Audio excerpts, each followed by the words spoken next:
And welcome to the Comeback Kid. Good morning, everyone. I am your host, Ben Friedel, and alongside me, as always, Nate Wiggins, Matt Hendrickson.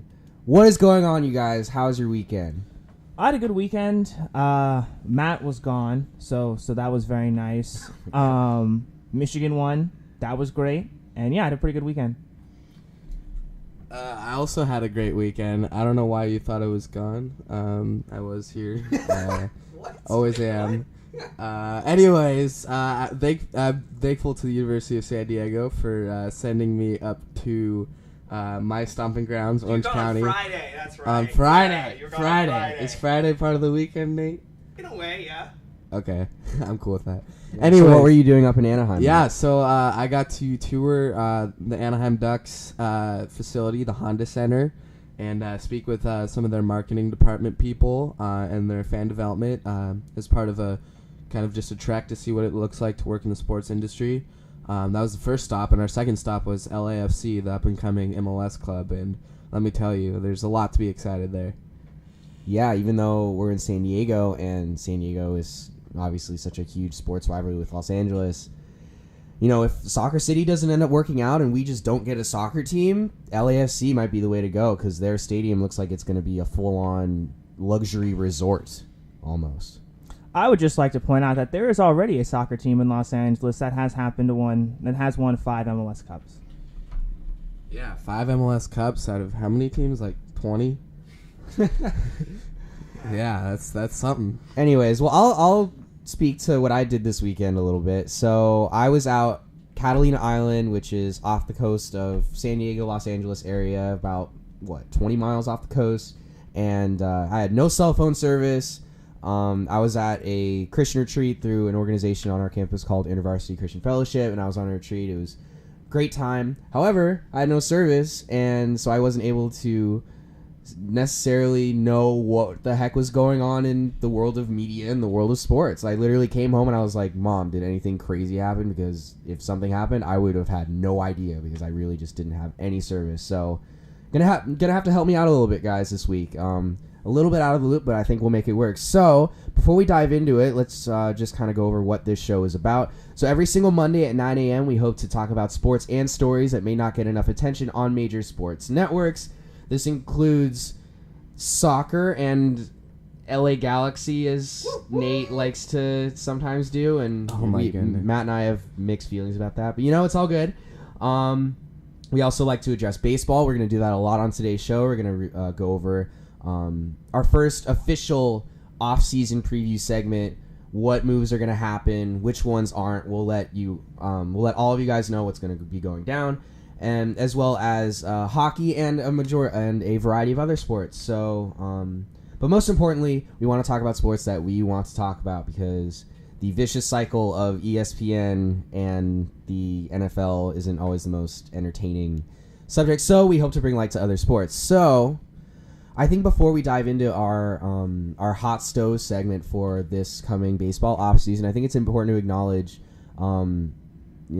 the man Roy Halladay and who he was and what he meant to the world of baseball. Roy Halladay, former pitcher for the Toronto Blue Jays and the Philadelphia Phillies, passed away this past week in a plane crash over the Gulf of Mexico, and this one really hits home because he was a pitcher within our own generation. I mean, we've heard of pitchers and athletes passing away, but often they're before our time, but he was one of the very first pitchers I remember watching and thinking, dang, in his prime, one of the greatest I have ever seen. So guys, what do you have any specific memories of Roy Halladay that really stick out to you? I think he's almost a little bit before my time in terms of actually getting seriously involved and watching baseball and knowing who it was that was pitching. I would say, though, anytime I turned on MLB 2K7, I got to see him pitch. I normally played against Toronto, and I got to see him pitch quite a bit. And just knowing, I don't know, it sounds kind of dumb, but that's kind of how I started to get into Roy Halladay. But we kind of still got to see him today, in today's game in some ways. A pitcher that we talked about a lot recently, Charlie Morton, kind of used Halliday's kind of delivery to reinvent himself.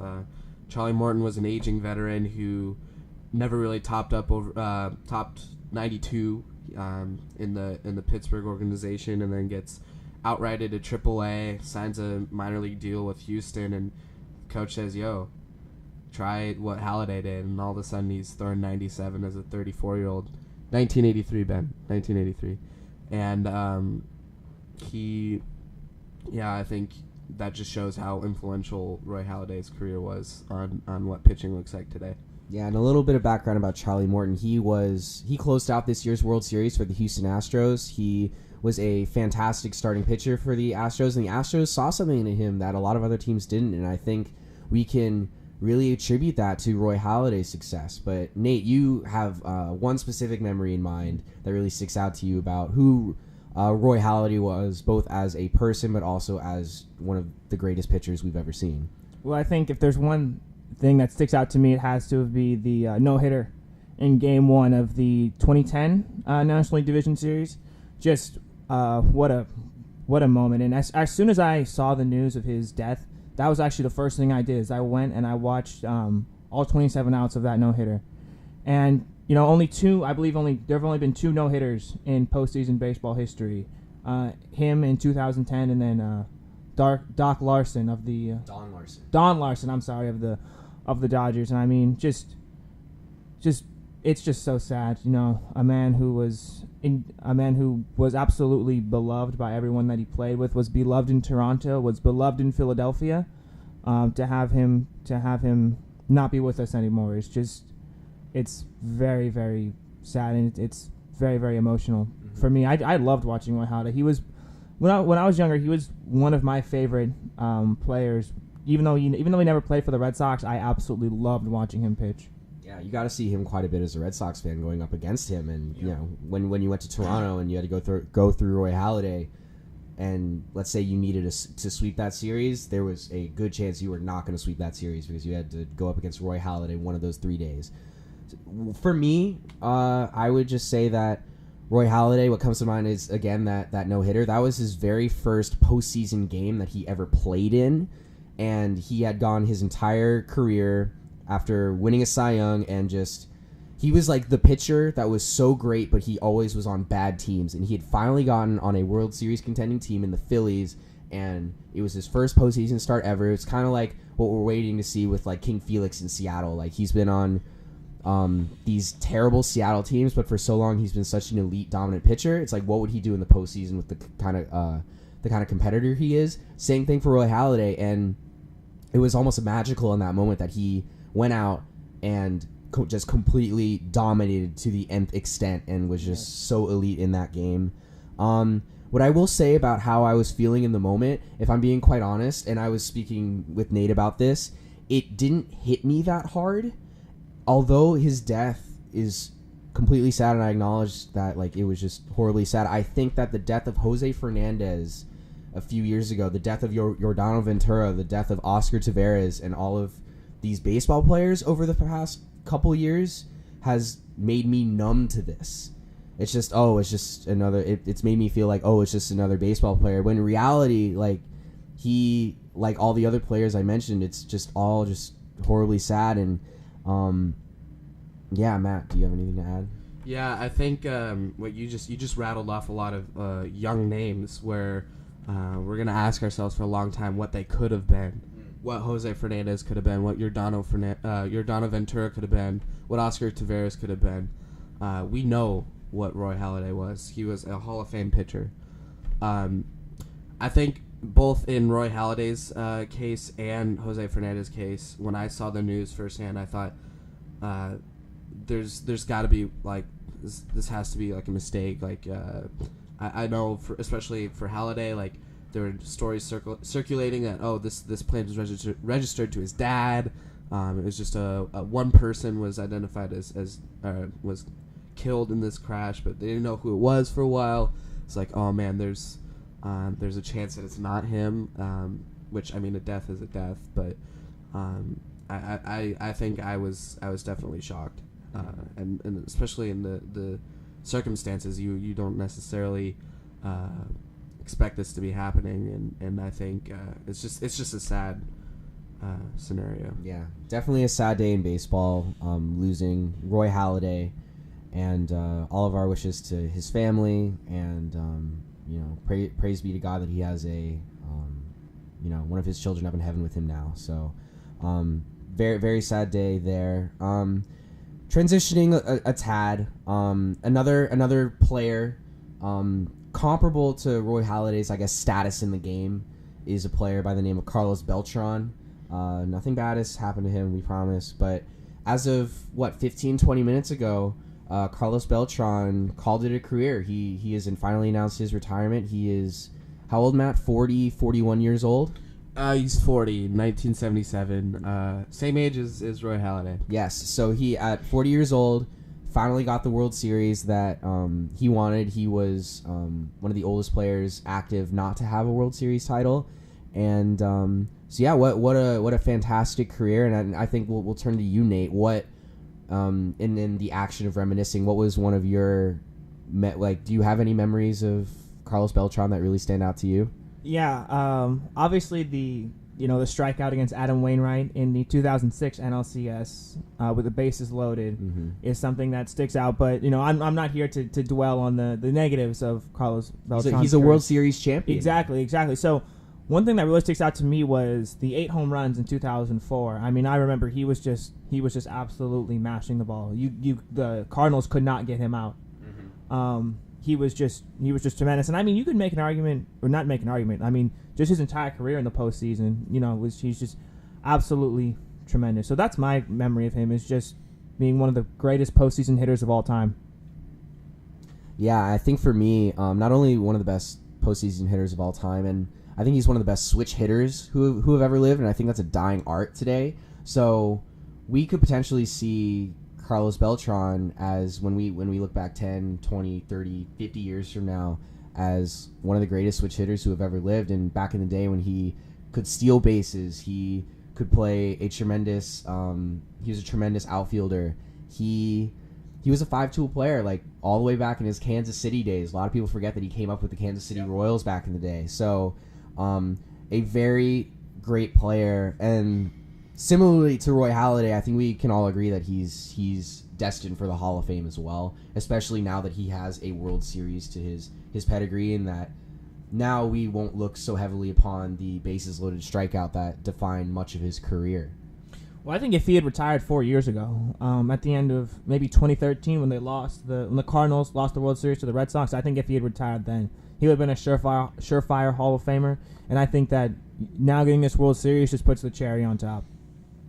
Definitely. So, congratulations to Carlos Beltran for a fantastic career. We wish him all the best in his future endeavors. And now it begs the question of, when talking about Hall of Fame, talking about awards, the award nominees have been announced. Many have actually been decided in terms of Silver Sluggers and Gold Gloves in the major leagues, but a lot of award nominees have been announced in the game of baseball. So, all right, guys, we're gonna do a little activity here. So I'm gonna give you guys the nominees for each of the major awards that have been decided in Major League Baseball. The results of such awards in real life will be announced 1 or 2 weeks from now, and it's our job to give our listeners who we think will win. And so if you could give us your best prediction for who's going to win each award. But if there is someone that you think got robbed from this award, feel free to openly speak. And you're already laughing, Nate, so let's just start with the NL MVP. The candidates that were eventually decided are Giancarlo Stanton of the Miami Marlins, Joey Votto of the Reds, and Paul Goldschmidt of the Arizona Diamondbacks. Nate, who should win this award? None of the above.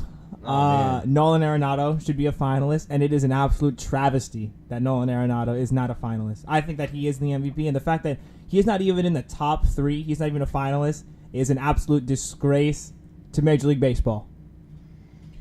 I think it's just more of a testament to how great the MVP candidates are in the National League. Paul Goldschmidt is on this list. I would argue he wasn't even the best player on his team.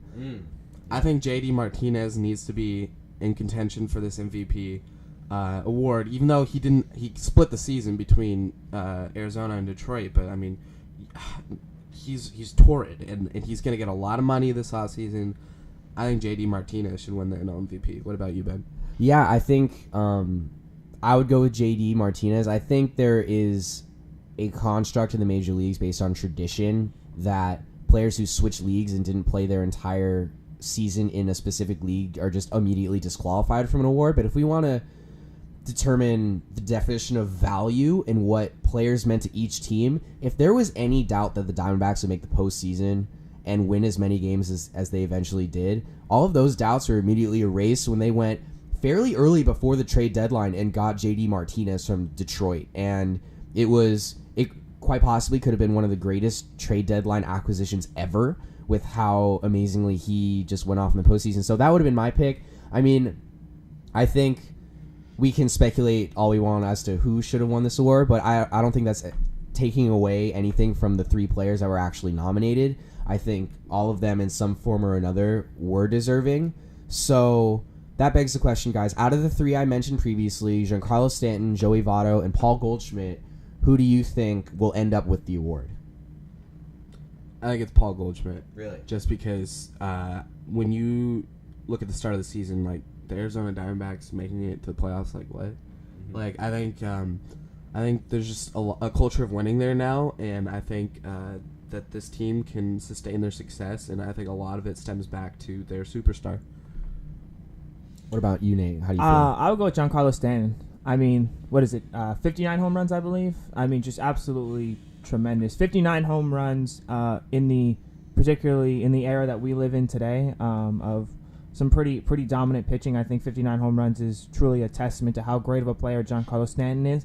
And even though the Marlins did not make the playoffs, I don't think that you can take that away from Stan and the tremendous season that he had, and I don't think that you can hold that against him, saying like, oh, you had a great season, but the talent around you wasn't good enough to make the playoffs, so we're going to give it to somebody else. I think that Stan was truly the most valuable player. Yeah, and I think that same argument can really be made for Joey Votto, the Prince of Process, as he is so eloquently crowned in the spheres of baseball and baseball commentary. What I will say about Joey Votto, I heard a very compelling argument from president of the Joey Votto fan club, Brian Kenny, the other day when he was speaking with Mad Dog Russo on MLB Network, saying how Joey Votto, again, like you said, Nate, shouldn't be discriminated against in this voting for this award just because his team as a whole was not very good, and the Reds were one of the worst teams in baseball this past year, but he arguably, and he has an MVP under his belt already, and this year he arguably had a better year than that MVP season, and he led the league in OPS, and he led the league in runs created plus.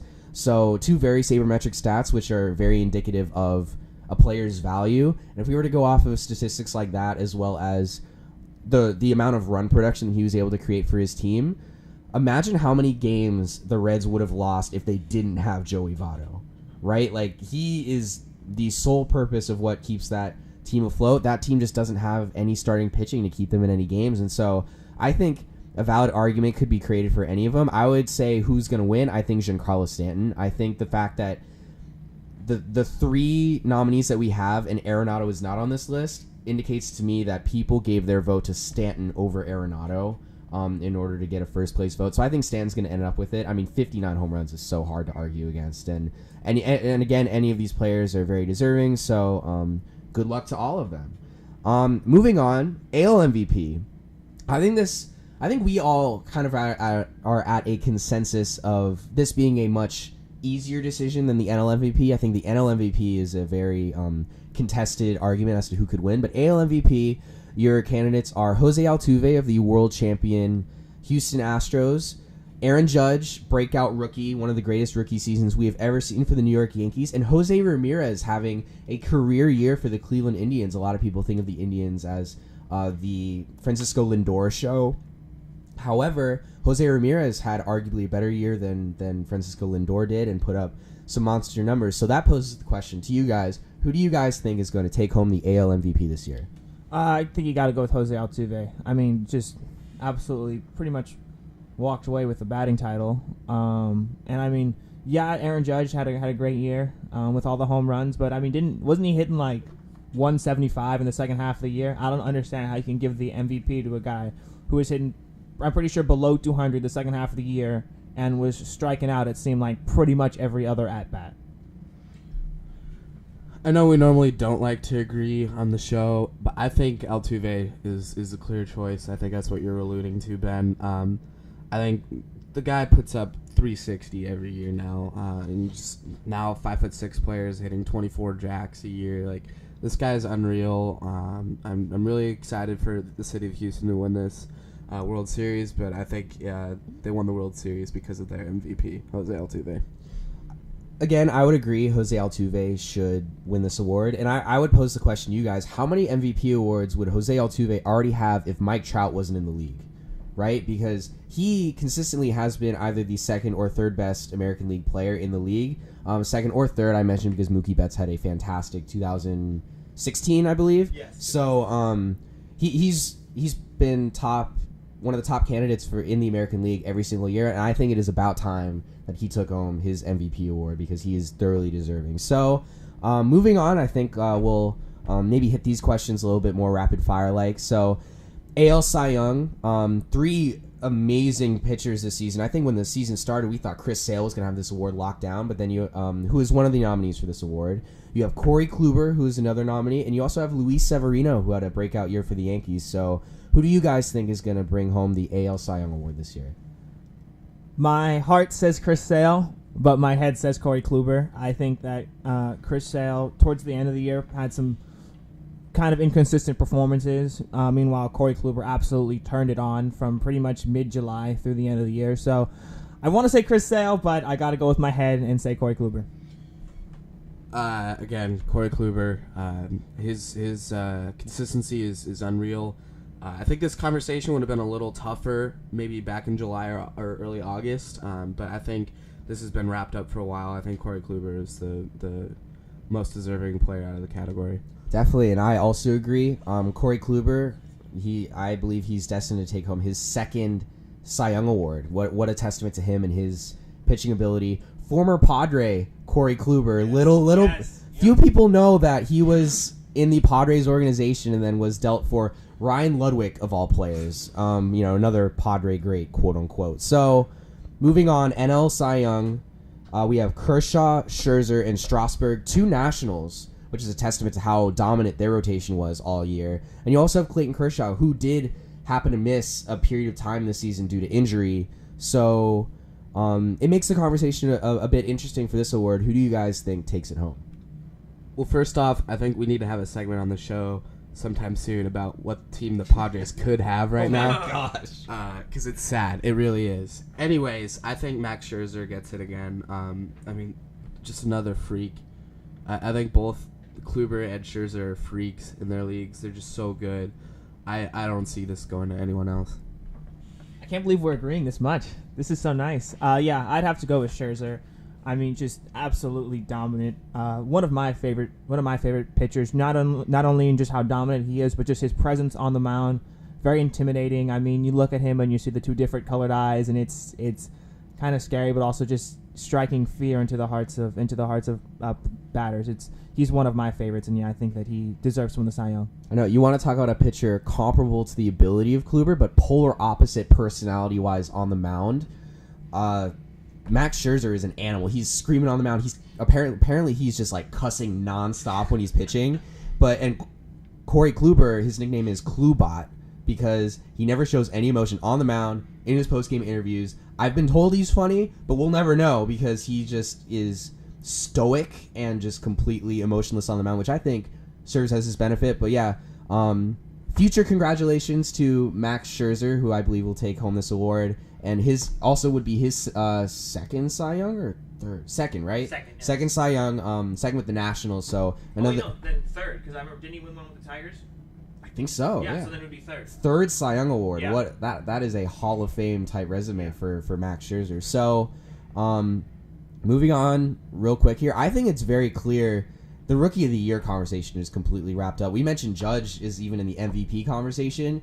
That tells us that there's really no other American League rookie that even came close. Benintendi had a great year. Judge, I believe, is going to lock it down, as well as Cody Bellinger in the National League. Cody Bellinger broke the national record of rookie home runs with 39. Very, very impressive. And Judge, we already were talking very highly of Judge. Hit tons of home runs this year. Finished with 52. Very, very impressive. And so, yeah, would you guys agree that the Rookie of the Year is pretty much wrapped up? Yeah, I don't think there's any discussion here. I mean, I think a better question would be who else would be deserving of the Rookie Year in the National League. I mean, I can't think of a lot of names. Maybe Dusty Coleman. Oh, no. That is Josh a joke, Bell. of course, everyone. Dusty Coleman was the 30-year-old rookie for the Padres. Maybe Josh Bell or out of Pittsburgh. But, like, I think this is the most wrapped up this conversation's ever been. I must say, though, Aaron Judge is getting this award based off of half of a season of work. He had a really tough second half, but that just proves how torrid his first half was, that this is still end of discussion that he's getting Rookie of the Year. All right. Well, I think that wraps up our major award conversation. Thank you guys for giving your insightful input, and it's going to be an exciting award season up and coming. So when we come back, we continue our baseball conversation with predicting what moves our team's going to make. The Dodgers just came off barely losing a World Series. How are they going to add on a fire sale in Miami? Maybe we're going to be talking about all of that when we come back. Stay tuned, everyone.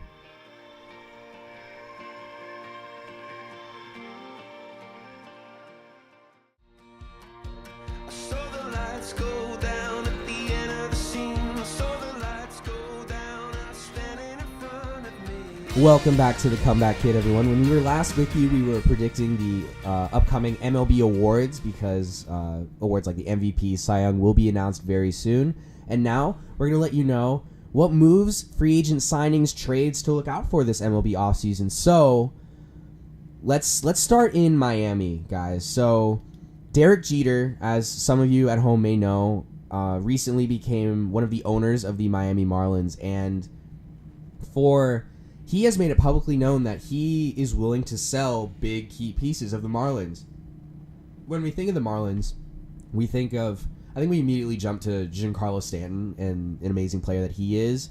We jump to Marcell Ozuna and Christian Yelich. The three outfielders that they have on that team is arguably the best three outfielders in the game on one specific team. Arguably, Nate, you're looking at me because you're, Mr. Red Sox over there. So, regardless of whether or not we think they're the best outfield, all three of them are very quality players, right? So this begs the question, though, if Derek Jeter is willing to move any of these players, that would send ripples through the game because each of those players, if they were free agents, would be quite possibly the top three free agents on the market, with the exception of probably J.D. Martinez, or offensive players, I should say. So that begs the question, out of Stanton, Yelich, and Ozuna, who do you guys think is moving off of the Marlins this offseason? I think that Giancarlo Stanton is moving. Where he's moving, I will not say because that will just make you guys upset. No, but say it. I invite you to I really do believe that come spring training, Giancarlo Stanton will be a member of the Boston Red Sox. I really do. I think that Dave Dombrowski has the cojones to get a deal done like this. And I really do think that Giancarlo Stanton will be a member of the Red Sox. And can you imagine that if Derek Jeter's first move as owner of the Miami Marlins would be to sell Giancarlo Stanton to the biggest rival of the New York Yankees? That would be crazy. That'd be awesome. I would love it, but it'd be kind of an interesting storyline. Mm-hmm. A very interesting storyline. And Nate, I want to pose a question to you, Nate. Sorry, Matt. We'll get to you in a sec. That if you were Miami, or if you were Dave Dombrowski of the Red Sox, what would you give up to acquire a player of the caliber of Giancarlo Stanton? So, the only player that I think is untouchable is Mookie Betts. That is the only guy I think is untouchable. As much as I love Benintendi, Bradley, Devers, Bogarts, I think that the only guy that I would say is untouchable is Mookie Betts. So, I would. That's a tough question. I'm not entirely sure what the exact trade would be, but I figured you're gonna have to give up either Bradley or Benintendi, give up a top prospect, and then maybe one more pitching prospect, and it would be a move that would be tough, and I'm sure that a lot of Red Sox fans would be hurt, especially if you give up someone like Benintendi, who is absolutely beloved by Red Sox fans. But I think that if you want to win a World Series, you need to go out and get a power bat like Giancarlo Stanton. So if you have the chance to pull a trigger on a deal like this, I think you have to take it, even if you are giving up a talented player like a Benintendi. Mm-hmm. Very insightful, Nate. I had my doubts about the Red Sox before you started talking, but that's actually a very compelling argument. I would somewhat maybe even agree with you that that's a move that could happen. What about you, Matt? Out of Stanton, Yelich, and Ozuna, who is moving, and where do you think they're going to move? I think 2 of the 3 outfielders are going to move, but Nate, I'm afraid this is where we're going to have to start disagreeing. I don't think the Dodgers can be outbid by anyone. I think sure they have 7 outfielders, but that doesn't really stop them from doing anything. I think Stanton's as good at the Dodgers as anyone is now.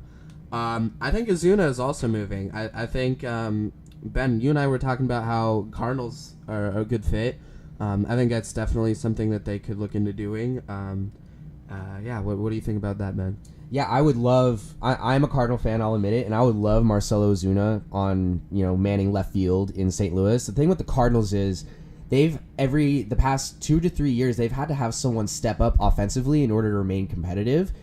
2 years ago, it was Aledmys Diaz who didn't even grace the major leagues this past year. And this past year, it was guys like Paul DeJong, who was a rookie shortstop who actually took over Aledmys Diaz's job. So when you're having guys that need to step up every year, besides Matt Carpenter and Yadier Molina offensively, they need a boost. They have a lot of young pitching that they could actually give up to the Marlins. A guy like Alex Reyes, who is a top pitching prospect who was out with Tommy John surgery last year, I think could be a piece that the Cardinals may be willing to part with in order to get a player of the caliber of Marcell Ozuna. There's rumors that the Cardinals might go after Stanton, and as a Cardinal fan, I don't want that to happen, actually. I don't want the Cardinals to be strapped with that $300 million contract. A team like the Dodgers or Red Sox have that financial capability to do something like that, but a more middle market team like the St. Louis Cardinals, although they have been one of the most successful franchises in sports, they don't have that level of money to be spending on players. So I would definitely like to see Ozuna or maybe even Yelich in St. Louis. In terms of Yelich, I was hearing rumors the other day that Philadelphia is interested. Philadelphia, in their minds, thought that they could contend this coming year with their young pitching staff and offensively. Apparently, they inquired about Yelich last offseason. It doesn't make much sense because I think they're still a few years away, but Yelich has quite a bit of control, and he arguably has one of the highest upsides out of these 3 players. I feel like a few years ago he was in that MVP conversation of a guy who could break out. So I've heard the Phillies. I don't know if that would necessarily happen, but that's just a rumor I've heard. That's interesting. The Phillies this year were one of the worst teams in baseball, and if I'm Christian Yelich and I'm trying to win, I'm not sure that Philadelphia is really a better place than Miami, because at least in Miami, you're in South Beach, you got the nice weather. If you're in Philly, all you got is like snow and fans that hate you. Yeah, so I was gonna say, well, like some fans are just really bad blood there. Dang, but yeah, it's really gonna be interesting to see where those players are moving. So, I think moving on into more of the free agent conversation, I think the top free agent in all of our minds is JD Martinez, and he, with his amazing second half, I think he could have potentially doubled the amount of money that he's going to receive this offseason, purely based on he proved to everyone that he can go to a different team and produce. It's not just like, oh, he can only produce in Detroit kind of thing. Like, he's the real deal, and he proved that to everyone on the national stage by carrying the Diamondbacks to the playoffs this past year. So, JD Martinez, where do you guys think he's going to end up?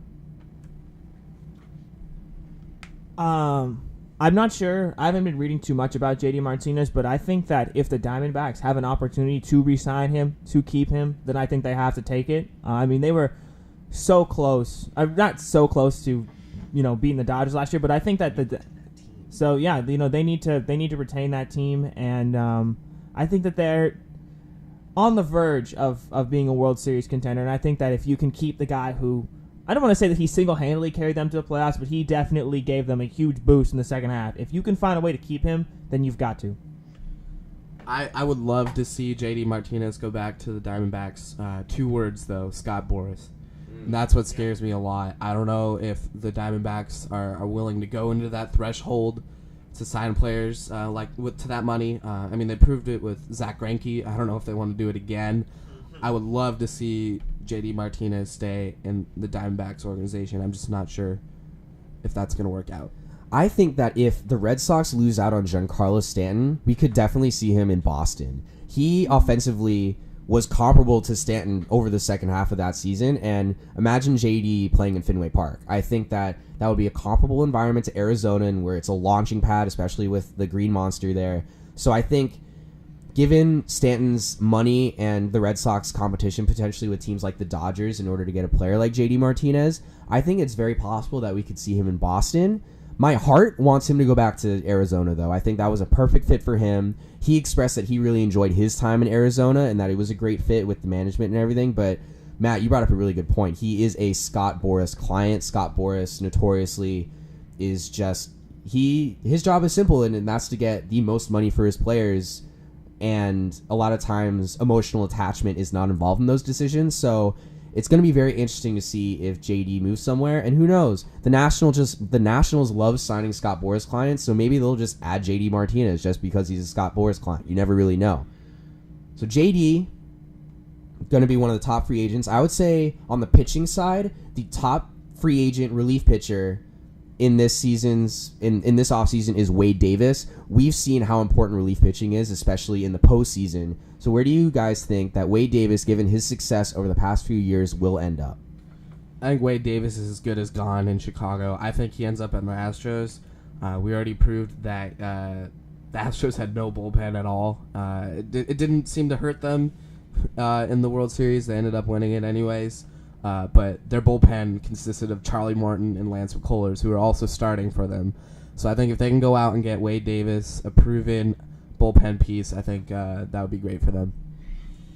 Yeah, I'd also have to say that the Astros need to be the number one contender for the Wade Davis sweepstakes. I think that, yes, the Astros won the World Series this year, but I would not, if I was the Astros, I wouldn't say, yeah, we won the World Series this year, so we don't need to get any better, particularly in the bullpen. I don't think that they can bank on still winning the World Series with a bullpen that was as terrible as it was during the postseason. So I think if they can go out and get, like you said, the prime reliever of this free agent class, you have to go out and get him. Mm-hmm. I definitely think the Astros are a top contender to sign Wade Davis this offseason.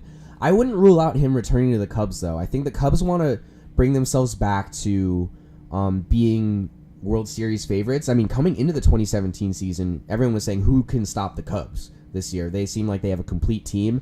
I think their starting pitching is lacking. They're going to be losing Jake Arrieta, in my opinion. I think they lose Arrieta, and so their starting pitching is going to take a step back.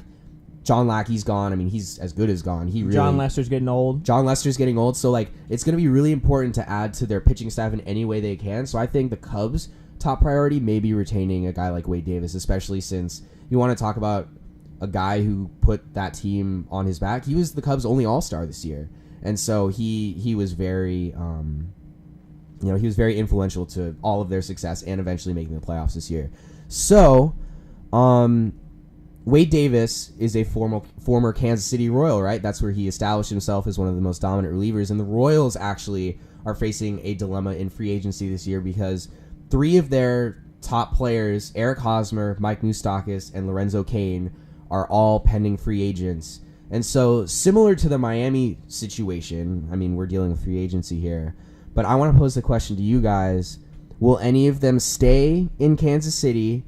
And if they don't, where do you think they will end up?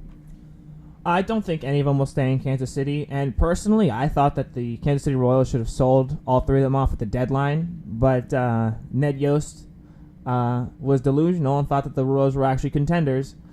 But that's a different story. But yeah, I thought that they should have sold them off at the deadline because now I think you're gonna lose all three and get absolutely nothing back in return. Versus if you'd sold them off at the deadline, you could have gotten back some prospects built for the future. In terms of where they go, I haven't really been too tuned into the potential landing spots for those three players, so I won't speak on that. But I think all three of them are gone.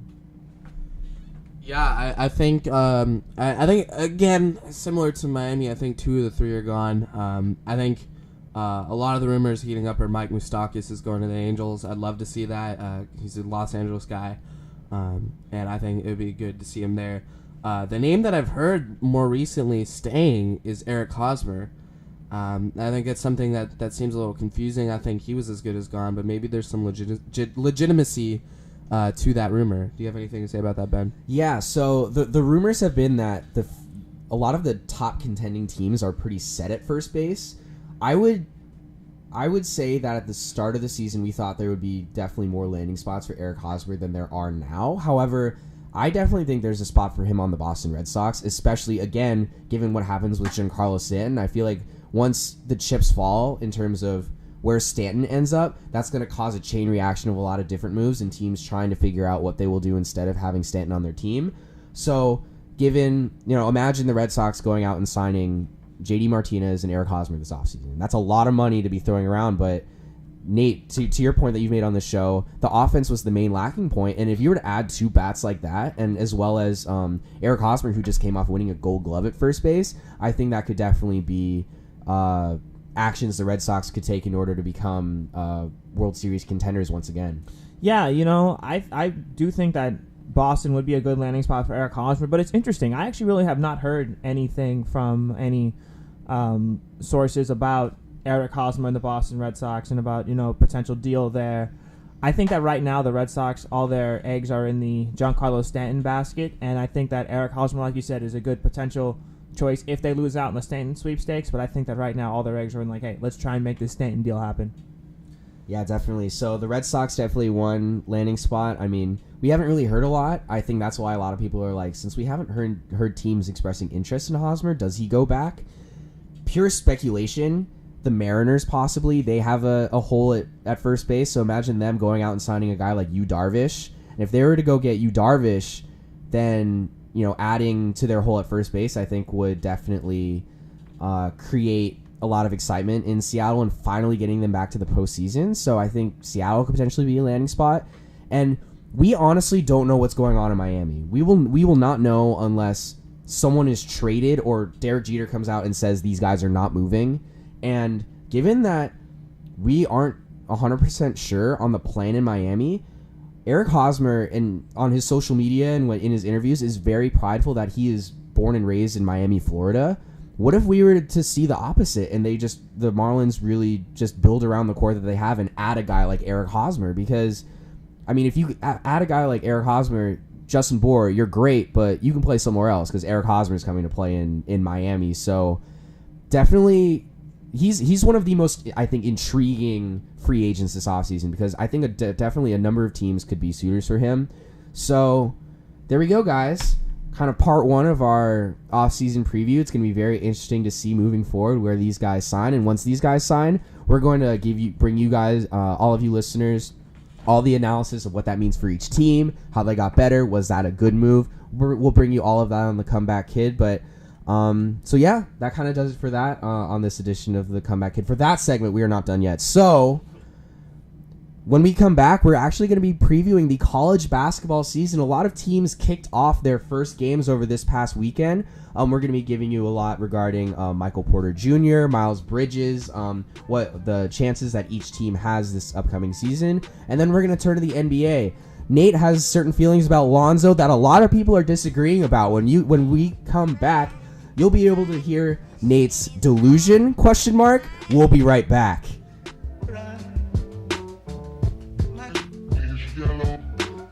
Light jigger, dark jigger, faux jigger, real jigger. Welcome back to the Comeback Kid, everyone. When we were last with you, we were kind of previewing what is going to happen this upcoming offseason in the world of baseball. And now, but a season that is actually going on is college basketball. Nate, you're really excited to be back in the college basketball season. Some of the greatest sports atmospheres can be found in college basketball arenas all over the nation, and it's exciting. It's exciting, Nate. Yeah, I absolutely love college basketball. Probably my second favorite sport behind soccer. I think it's absolutely the atmosphere, just the whole vibe of college basketball is tremendous. But really happy that the season is starting, and a couple key players that we need to be on the watch out for. Michael Porter Jr. of Missouri, absolutely tremendous player. As he's an All-American as a freshman, and I think that is, we see that sometimes, but not too often. And my question is that, yeah, he's a great player, but he's at Missouri, which is not exactly a basketball powerhouse. So my concern is that, is he just going to be this year's Ben Simmons? Is he going to be he's going to put up these absolutely tremendous numbers, but on a team that's middle of the pack in their conference? And Ben Simmons, his team, they not only did they not make the NCAA tournament, I don't believe they even made the NIT, which is like the B tournament of college basketball. So that's kind of my fear with Michael Porter Jr. is that, he may put up these great numbers, but if he's on a team that's losing games, does it really mean anything? I mean, Ben, you were just at Missouri a couple of weeks ago. Do you want to talk about that a little bit? Yeah, so a few weeks ago, I actually went to go look at graduate school at the University of Missouri. We had a little break here at USD, so I went out to Columbia, Missouri. And while I was there, it was actually homecoming weekend. And beyond just going to the homecoming football game, which was really fun, the basketball team, the season hadn't started yet. They put on a showcase for it was free, anyone could go. So me and my friend went to the showcase. There was a dunk contest, and I got to see Michael Porter Jr. firsthand just dunking on his teammates, which was wild. There was crazy fire in the stadium, and it got me really excited for what Mizzou is doing this year. They won their first game against Iowa State this past weekend pretty handily. Iowa State is a excellent program year in, year out, consistently in the top 20 or 30 in the nation. So that's somewhere where Missouri hasn't really been in the past few years. So getting a guy like him, he's born and raised in Columbia, Missouri, which I think is one reason why he chose to go to Mizzou, is more of a hometown pride kind of thing. But it definitely will be interesting to see if he ends up like Ben Simmons. But a player that probably won't end up like Michael Porter Jr. or Ben Simmons in the respect of making the national tournament is a player like Miles Bridges, who decided to go back to Michigan State this year. Nate, do you want to give us a little insight as to maybe what went behind him going back to school this year? Yeah, so Miles Bridges had a pretty good year last year at Michigan State, but on a team that got knocked out in the second round of the NCAA tournament. As an 8 seed, they lost to number 1 seed Kansas. And so a lot of people thought, all right, Miles Bridges, he's a surefire lottery pick. He's going to go to the NBA. But he decided to come back to college, which was a surprise to many, including his head coach, Tom Izzo. I was actually just reading in Sports Illustrated that Tom Izzo kind of encouraged him. He said, hey, just go to the NBA. Just go make your money in the NBA. But I have to applaud Miles Bridges for coming back to Michigan State. Instead of focusing on him and himself and just, hey, I want to get to the NBA, I want to start making this money, he says, I want to come back to Michigan State because I feel like we had a disappointing season last year, and I want to have a chance to win a national championship. And I think that's something that often gets lost, particularly in college basketball in the era of one and done. It's all about you have your great freshman year and then you go straight to the NBA. But to see a player stay in college for another year because it's about the team. It's not about him, it's about the team. As much as I despise Michigan State, it's a move that I really have to respect. Yeah, definitely. And you mentioned that Michigan State went out to the University of Kansas, a very successful program in last year's tournament. But Nate, you were telling me that there's probably a different team in Kansas that we should be worried about, or who will do big things in this year's tournament. Can you give us a little insight as to what Wichita State, the Shockers, what are they up to? Wichita State is returning a ton of talent from last year's team. I believe they're returning 4 seniors. 4 of their 6 top leading scorers are seniors. And I think that Wichita State is a team from a mid-major conference that I believe can make a run at a national championship this year. If I had to pick a Final Four right now, they would be in my Final Four. They're returning so much talent. They have kind of a history of being a tournament team, of being a team that could make a run in the tournament. But I think that this year, this Wichita State team is a national championship contender. Definitely. So you mentioned that Wichita State could potentially be in your Final Four. What other teams do you predict will be in your Final Four this year? So I got Wichita State. I got Duke. They had a disappointing year last year, getting knocked out in the second round, but I think that Coach K has reloaded. They're going to have a very good season. I think they're a Final Four team. I'll have to go with Arizona. I absolutely love Alonzo Trier, and I think that Arizona right now, for my money, is the most talented team in the country. And if I had to pick a national champion right now, I would have to pick Arizona. And then to round out my Final Four would be Michigan State. Like I said earlier, I'm a Michigan fan. I despise Michigan State, but with Miles Bridges coming back, they're a very talented team. So that's my Final Four. Yeah, definitely. Thank you, Nate, for your insight and very good predictions there. Let's transition now to maybe some kind of insight that Matt and me might disagree with to some extent. Lonzo Ball. I think this is the first time we're talking about him on our show, like extensively at least. He apparently is the youngest player in history ever to score a triple-double, but there have been a lot of people on social media, a lot of NBA commentators saying that he has not lived up to the hype, that he has not been the player that the Lakers thought they were getting. Can you speak to that a little bit, Nate? Well, the people who are saying that clearly are not watching the Lakers because, yes, I understand his shooting form is not very beautiful and that his shooting percentage is very low. But if you watch Lonzo, his court vision is tremendous for a 19-year-old. He's playing good defense. I believe that he's holding his opponents to they're shooting below 20% from three and around 30% from the field. So he's playing great defense. He's passing the ball. Like I said, tremendous court vision. And the offense will come. I mean, come on, y'all. We're a month into his career, and we're already trying to dub him a bust. Yeah, I think that partially has to do with this the success of Kyle Kuzma in terms of just getting points on the board because Kuzma and yeah, Nate, you're pumping your fist. I know this because he's on my fantasy basketball team, but he's been fantastic, and he was just kind of like the sleeper add-on that they got back for D'Angelo Russell from Brooklyn because he was the pick that was sent back for D'Angelo Russell. So I think that has maybe toned down the Lonzo hype a little bit. But I mean, I would agree with you. Like Lonzo, we're really early in his career. He's a relative, he has produced thus far. There are a lot of rookies that have disappointed up to this point. Josh Jackson in Phoenix has done nothing. So Lonzo, I think it's a little too early to shoot him down. So then the other main story in the NBA that I think we'll quickly go over is the Cleveland Cavaliers. They've struggled thus far this season. Nate, what are you seeing from them? I see a side that, I don't know what's going on in the locker room, what's going on behind the scenes, but it seems to me like there's got to be something going on, whether it's between LeBron and some other guys on the team, D. Wade and some other guys on the team. It seems to me like there's just some sort of dysfunction going on with the Cleveland Cavaliers. It makes me happy because every game the Cavs lose is more of a chance that LeBron's going to be leaving and coming to LA, but I think that there's got to be some sort of dysfunction going on in that organization. Yeah, definitely something. I think it could be Tyronn Lue. I mean, I just don't think he's an effective manager. Personally, as a Cavs fan, he just sits on the sideline with his mouth just agape and just standing there like, what the heck is going on? So I'm not convinced that he is a very strong manager or coach in the NBA, and I think that they could use someone maybe like Alvin Gentry coming into Cleveland to shake things up a little bit. So that could potentially be. Obviously he still has a job in New Orleans, but if if New Orleans doesn't work out, he could be a guy that we could see in Cleveland potentially. So, yeah, college basketball's going, NBA's going. It's been good so far. It's been a very interesting start, especially for the Lakers this year with all the storylines surrounding. So, Matt, you've been anxiously waiting for this all episode. Who is riding the bus this week, Matt? Kevin Spacey. Oh my god. Ride the bus. Okay. We all know what's been going on with Kevin Spacey. I don't probably have to go into it in that much detail, but he's in the news for publicly being accused of sexually assaulting actor Anthony Rapp, who was 14 at the time of the alleged incident.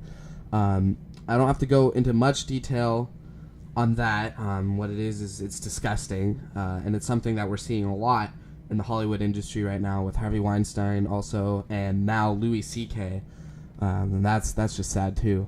The reason why I wanted to point this out is because the Florida Panthers have been tied to Kevin Spacey these last few days in the sports world. Not a lot of people realize this, but during the 2015-2016 playoff run, the Florida Panthers were seen during player interviews after the games wearing a blue hoodie called Spacey in Space, which was literally just a photo of Kevin Spacey in space, like his head in space. It was something that caught on, had a cult following. They could start. The team store started selling them, and players in the stand or people in the stands could wear them. Kevin Spacey was there for a promotional night where everyone got these Spacey masks, and then that's where the meme comes from with him wearing the mask and taking it off. But Florida Panthers, what are you doing?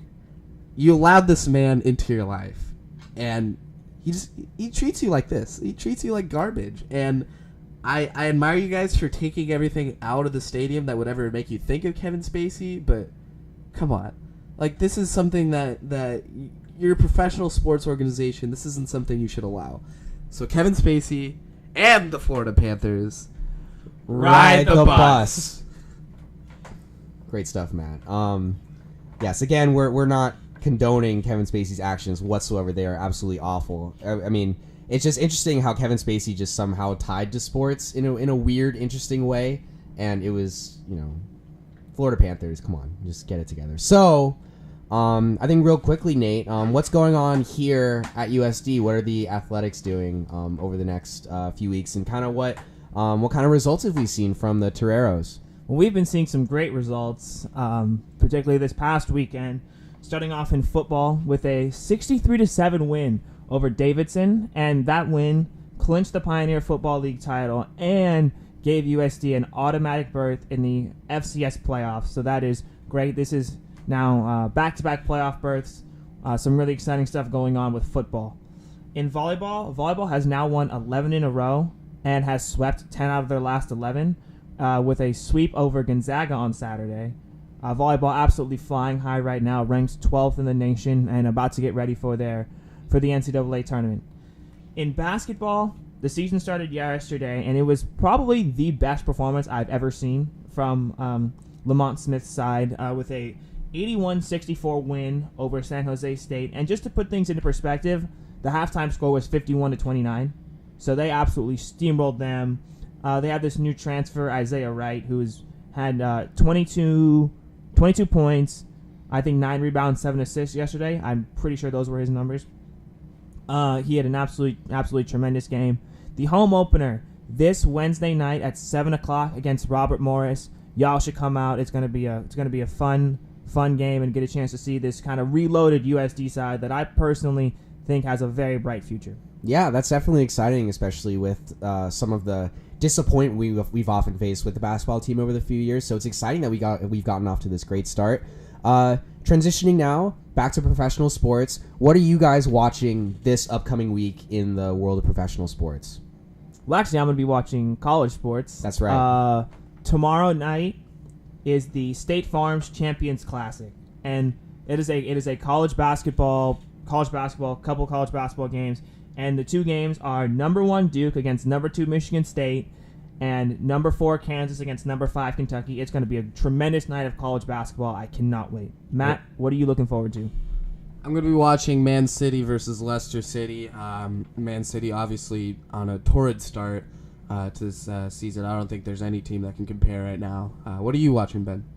I'm going to be watching, similarly in the Premier League, Arsenal-Tottenham, which is on Saturday morning. That is the North London derby, one of the most heated rivalries in the Premier League. It's going to be interesting to see if Tottenham can continue their dominance over top draw sides. And Arsenal, they're just looking to gain ground at this point. If they beat Tottenham, I think this could be a really big turning point. Not that optimistic that we can do that. However, it would be amazing. So that's it from us here on this edition of The Comeback Kid. Matt and I have to get to class, so we really need to start getting going here. So check us out at USD Comeback on Twitter and Facebook, or search The Comeback Kid, and give us a listen on SoundCloud at soundcloud.com/ComebackKidUSD. And for those of you listening on Facebook, Twitter, or SoundCloud, we broadcast live every single week at 9 a.m. on on the USD radio station, which can be found on the TuneIn Radio app. TuneIn is available on both Apple and Android app stores. Once you download it, just search USD Radio, favor that page, and you'll have access to USD Radio wherever you go. So that is it from us. Thank you guys so much for listening this week, and we will be back next week with updates, news, and more. Have a great week, you guys. I was walking down the street when out the corner of my eye I saw a pretty little thing approaching me.